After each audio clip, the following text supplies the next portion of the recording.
네, 여러분 반갑습니다. 울산 시민 복지 기준 마련을 위한 토론회에서 주거 부분을 맡은 김종훈이라고 합니다. 반갑습니다. 원래 오늘 당초 계획은 발표를 울산대학교의 저희 김선중 교수님이 발표를 하기로 하셨는데, 연구를 같이 했던 전창민 연구원도 두 분 다 지금 해외 일정하고 겹쳐서 토론에 참석이 좀 어려웠습니다. 그래서 부득이하게 제가 좀 발표를 하게 됐습니다. 양해 바라겠습니다. 저희들이 살아가고 있는 이 사회가 다양한 복잡한 문제들이 많이 있지 않습니까? 그런데 이런 사회적인 문제들은 어떤 한두 가지의 요소로 해결을 할 수가 없지 않습니까? 그래서 이런 사회적인 문제들은 오늘처럼 이런 다양한 사람들이, 다양한 분야에 있는 전문가들이 모여서 다양한 시각으로만 바라봐야 이런 문제들을 해결하기 위한 방향성을 좀 제시를 할 수 있지 않나라고 생각을 하고요. 약 21명의 연구원들이 한 4개월 정도 준비한 만큼 오늘의 자리가 좀 공론화가 돼서 울산 시민복지 기준을 만드는 데 좀 도움이 됐으면 좋겠습니다. 주거 부분에 대한 부분을 말씀을 드리겠습니다. 저희들이 연구했던 주거 부분은 우리 모두에게 주거라는 것은 단순히 이런 자연적인 위험이나 사회적인 위험으로부터 보호를 받는 그런 공간적인 의미가 아니지 않습니까? 지금은 인간이 인간다운 삶을 살아가고 행복한 삶을 살아가는 데 필요한 이런 공간의 의미가 굉장히 더 크다라고 말씀을 드릴 수가 있습니다. 그래서 대한민국 헌법에는 35조에 국가는 주택개발 정책 및 국민들이 쾌적한 주거 환경을 살아갈 수 있도록 노력해야 된다라고 규정을 하고 있습니다. 그래서 이 규정에 의해서 중앙정부에서는 다양한 주거 지원 정책들을 펼쳐나가고 있는데, 그에 대한 전반적인 부분과 울산에 대한 실태를 검토를 좀 해보도록 하겠습니다. 먼저 우리 국내의 주거 지원 정책의 대상이 되는 사람들을 어떻게 규정을 하고 있느냐라는 부분을 좀 고찰을 좀 해보았습니다. 결론적으로 말씀을 드리자 그러면, 국내에는 이 주거 지원의 정책의 대상이 되는 계층에 대한 용어적인 함의는 이루어져 있지 않다라는 부분을 결론적으로 말씀을 드리겠습니다.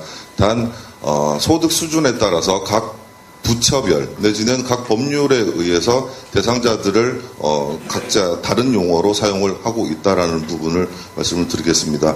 대표적인 부분이 이제 국토교통부의 주거 취약계층 주거 지원 업무 지침에 나와 있는 용어를 통해서 주거 취약계층이라는 용어가 사용이 되었고요.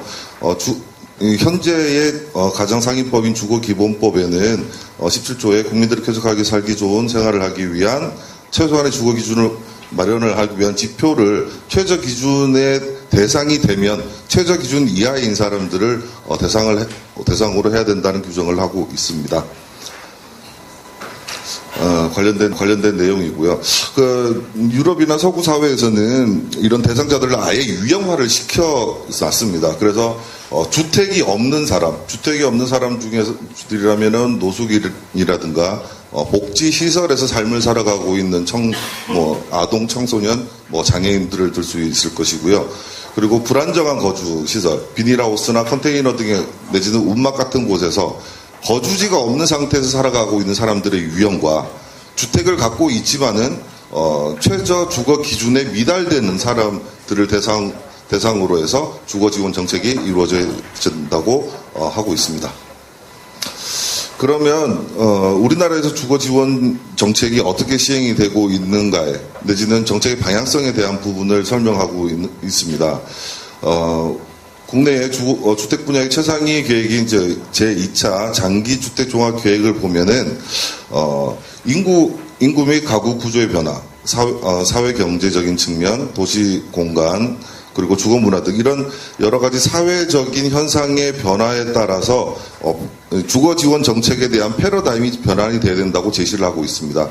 오늘 아침 뉴스에 내용이 나온 게 대표적인 내용이 보면 그런 것이죠. 2014년 현재 1인 가구가 지금은 약 27% 정도를 차지하고 있는데, 앞으로 이제 45년이 되면은 3분의 1 이상, 40% 이상이 1인 가구 세대가 된다. 이만큼 사회 구조가 변하는 만큼 주거 지원과 관련된 정책의 방향성도 변화가 돼야 된다는 걸 제시를 하고 있고, 이에 대해서 정부가 반응을 한 부분은 법률적으로 이미 반영이 되어 있습니다. 기존에는 국민들을 위한 주거 지원 정책을 대표하는 법률이었던 주택법이 주거기본법으로 15년도에 이제 변경이 되었습니다. 여기에 주된 의미는 어떤 것이냐면은 주택법은 국민들을 위해서 주택을 건설하고 공급을 하는 공급자 중심적인 측면에서 멈춰져 있다 그러면 주거기본법이라는 것은 주거권을 기반으로 해서 주거정책을 수요자 중심에 그리고 주택의 공급 플러스 주거복지를 해 나가야 된다라는 형태로 이미 패러다임이 변화를 했다라는 걸 검증을 하고 있습니다. 그래서 오늘 아침에 또 나온 제가 어제 자료로 참 찾아봤더니 아주 반가운 소식이 하나 나와 있었어요. 지금 이제 정부에서 최근 발표했던 주거종합계획에도 보시면 주택의 공급, 주택을 확보하기 위한 자금에 대한 지원, 그리고 주거복지를 해 나가야 되는 형태로 변화해야 된다는 것에 따라서 대표적인 주거복지가 접목된 분야인 행복주택이 마련이 되어 있는데 울산에는 도입이 안 되어 있었거든요. 아직까지 계획만 잡혀져 있었고. 그런데 어제 뉴스 자료에 발표가 된 부분을 제가 좀 발췌를 했습니다. 어제 뉴스고요. 9월 7일부터 11일까지 입주 신청을 받습니다. 장소는 울산 남구 야암동을 대상으로 해서 행복주택이 100가구가 이제 들어서는 거죠. 그러니까 울산에서도 이와 관련된 주거 지원 정책들이 좀 중앙정부의 사업들이 도입이 되고 있는데 이 행복주택은 사회초년생이나 대학생 내지는 주거급여를 받고 있는 대상자들 아니면 신혼부부 등 이분들이 대부분 시혜 대상이고요. 일반 시세보다 60에서 한 80% 정도가 낮은 가격으로 입주를 할 수가 있는 조건들이 주어져 있습니다. 그런데 이런 행복주택 안에는 이제 행정과 복지, 일자리 등 다양한 편의시설과 프로그램들이 접목되어 있는 형태로 지원이 되는 것이죠. 이 안에서 이제 행복주택 안에서 주택의 공급과 복지가 함께 이루어지는 새로운 주거 형태가 좀 만들어져 가고 있다라는 걸 말씀을 좀 드리고 싶습니다. 네, 연장선상에 있는 내용입니다. 주거 지원을 받기 위해서는 그런 기준이 좀 잡혀져 있어야 되는데 어떤 사람들이 지원을 받을 수가 있느냐에 대해서 저희들이 검토를 해봤는데 지금 시민복지 기준이 설립되어 있는 도시별 현황들을 살펴보면 크게 두 가지로 나눠져 있습니다. 최저 기준에 미달되지 않는 삶을 살아갈 수 있도록 해야 된다라는 부분 하나.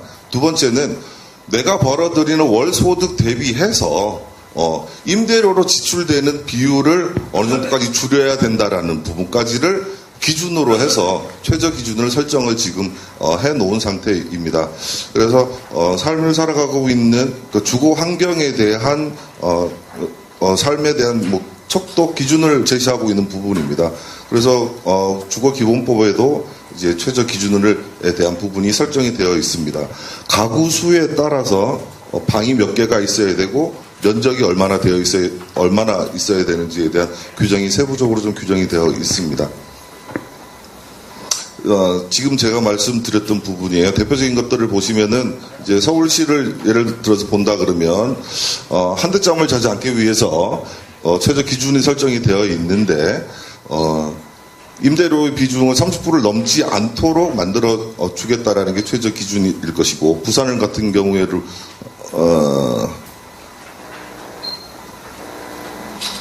대부분의 비율이 보면은 서구 사회에서는 미국, 캐나다 같은 경우에는 25% 정도에서 30% 정도의 월 소득을 임대료로 지불을 하고 있고요. 아니면 북유럽 같은 경우에는 15%에서 20% 정도를 차지하고 있는데 통상적으로 월 임대료가 30%를 넘어가는 사람들은 이제 주거 취약계층이다라는 기준을 가지고 있습니다. 그래서 앞으로 울산시 시민복지 기준 중에서 만약에 주거 영역에 대한 기준 설정을 할 때에는 저희들이 울산에서 울산이 RIR이라고 하는 월 임대료의 비율이 굉장히 낮아요. 그러니까 이거를 중앙정부 기준으로 해놓으면 울산에는 임대료 부담이 높은 사람들 가구수가 별로 없어요. 그러면 할 정책이 없어지는 거죠. 그러니까 울산 지역 현황에 맞게끔 설정을 좀 해야 된다라는 말씀을 좀 드리고 싶습니다. 같은 맥락에서 나와 있는 부분인데 지금 보고 계신 자료하고 제가 첨부를 해놨던 추가를 해놨던 부분이었기 때문에 설명을 좀 넘어가도록 하겠습니다. 그러면 울산이 어느 정도의 주거 실태를 갖고 있는지에 대한 현황을 표를 좀 통해서 보도록 하겠습니다. 울산이 전국에서 1위를 하는 것 중에 하나가 주택 보급률입니다. 여러분들 여기 다 계신 분들 집을 한 개 정도는 다 갖고 계시지 않습니까? 아닙니까? 표를 보시면 아시겠지만 울산이 주택 보급률이 109.3%입니다. 예, 이건 어떤 거냐면 울산에 거주하고 있는 가구 수보다 주택이 많아요. 그러니까 여러분들에게 제가 드리는 질문이 당연히 집 하나 정도 다 갖고 계시죠? 라는 질문을 드릴 수밖에 없는 부분입니다. 이거는 어떤 거냐면은 그동안 울산에는 아주 잘한 거예요. 주거 정책을. 기존의 주택법의 주택 공급에 대한 부분에 대해서는 아주 충실하게 했기 때문에 이만큼의 전국에서 보급률이 가장 높다. 제가 자료를 찾아보니까 2006년에 100%가 넘어갔더라고요. 울산시의 자료를 확인을 해보니까. 네, 반면에 주로 지금 살고 있는 유형은 아파트에 사는 사람들이 울산 사람들은 가장 많이 살고 있어요. 울산 사람들이. 그리고 대동다소이한데 저는 재밌는 부분을 좀 발견을 했던 부분들이 울산에서 이게 전부 다 긍정적인 부분이죠. 울산은 주택 보급률이 높다라는 게. 반면에 비거주용, 그러니까 집이 않은 곳에서 삶을 살아가고 있는 비율 역시 평균에 비해서 제일 높아요.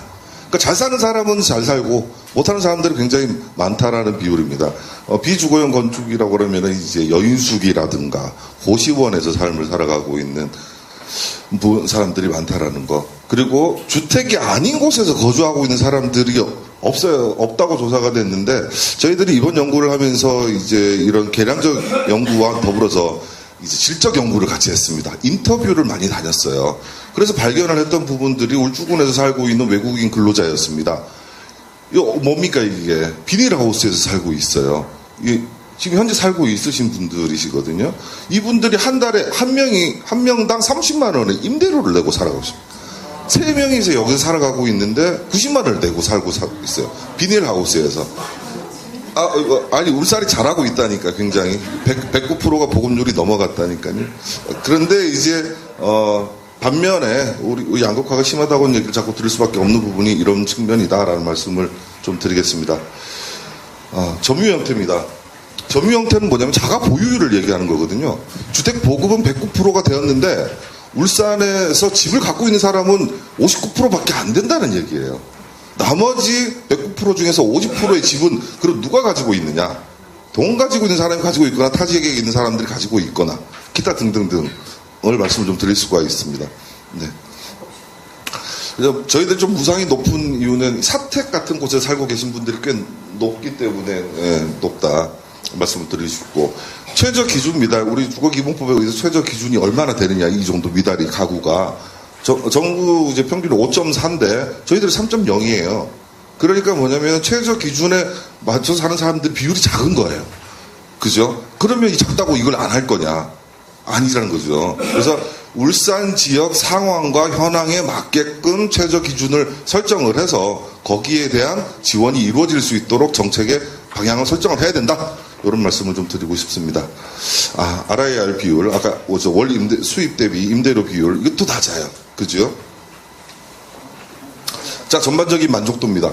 대체로 만족도가 높습니다. 평균에 비해서. 불만족도 낮습니다. 요 두 개만 본다 그러면 역시 울산이 잘하고 있는구나라는 관점으로 볼 수 있지만, 반면에 매우 만족한다. 매우 만족한다 비율이 상당히 떨어져. 평균에 비해서 굉장히 작아요. 그러니까 되게 만족하는 사람은 없는 거 좀 적어. 많이 적어요. 반면에 매우 불만족 비율이 평균이 1.3인데 저희들이 2배 이상 더 높아요. 그죠? 그러니까 단순히 큰 수치로 봤을 때 만족도와 불만족도만 보는 게 아니고 그 안에 있는 세부적인 내용들을 보면 우리가 새로운 의미를 좀 찾아야 된다. 매우 불만족하고 있는 사람들의 수치가 상당히 높다라는 것에 의미를 두고 방향을 설정을 해야 되지 않을까라고 생각을 합니다. 재밌는 요게 지금 마지막 지표 중에 하나인데 제가 재밌는 걸 하나 좀 발견을 좀 해서 말씀을 좀 드리고 싶어요. 여러분들이 그냥 생각을 한번 해보셨으면 좋겠어요. 자, 주거 환경 만족도에 대한 부분입니다. 편의시설, 의료시설, 공공시설, 문화시설, 대중시설 이게 낮아요. 전국 평균보다 낮아요. 네. 편의시설이나 조금 전에 말씀하셨던 의료에 대한 부분, 공공시설, 문화시설, 대중시설에 대한 대체적인 만족도가 낮아요. 반면에 소음이 없고 주변이 청결하고 대기 오염이 없고 지역이 유대된다는 데가 높게 나와 있어요. 만족도가 높게. 여기 계신 분들 중에서 머리 좀 흔드시는 분들 계실 거예요. 어쨌든 통계는 이렇게 나왔습니다. 그래서 좀 의문스러워서 제가 한번 말씀을 좀 드려보겠습니다. 요거는 서울시에서 시 자체적으로 하고 있는 주거지원 정책에 대한 부분이거든요. 내용이 너무 많습니다. 참고를 해주셨으면 좋겠습니다.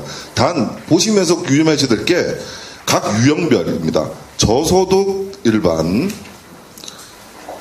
내지는 노숙인, 장애인, 청년, 여성, 기타 등등등 각 유형에 따라서 각 서울시의 주거 정책들이 다양하게 있습니다. 이건 이 얘기를 왜 드리겠습니까? 중앙정부에서 시행하고 있는 주거 정책 말고 서울시 자체만의 사업들을 많이 해요. 대구시에도 많이 해요. 부산시에도 많이 해요. 울산시에는 울산시 자체의 주거 지원 정책 자체가 없습니다. 이거는 정보 공개 요청을 통해서 받은 답변이 그래요. 울산시 자체 주거 지원 정책은 없다라는 게 답변이었습니다. 그렇기 때문에 제가 굳이 또 한번 말씀을 드렸습니다. 서울시에서 행하고 있는 부분입니다. 제가 이제 빨리 하라고 정리하라고 말씀하셨기 때문에 좀 드리면 저희들이 이런 수치 데이터로 나와 있는 정량평가위에 우리 실생활 살아가고 있는 분들을 만나서 인터뷰를 했습니다. 각 유형별로 먼저 어떤 부분이 좀 어려움이 있느냐 내지는 미래의 상황이 어떨 것 같은가에 대한 구체적인 내용들이었는데 일부분을 발췌를 좀 했던 내용입니다. 비장애인들의 중심으로 구축이 되어 있는 주거 환경이 장애인들의 삶이 너무 좀 어렵다는 얘기들을 꽤 많이 했어요. 그래서 특히나 화장실이라는 공간이 너무 좁기 때문에 휠체어를 타고 삶을 살아가고 있는 장애인들은 화장실에서 뭘 할 수가 없다. 매일 가서 씻고 화장실 일을 보고 생리적인 현상들을 해야 되는데 그런 부분들이 너무 하기 어렵다. 그리고 지원을 받아서 에어컨은 설치가 되어 있는데 난 이걸 사치품이라고 생각을 한다.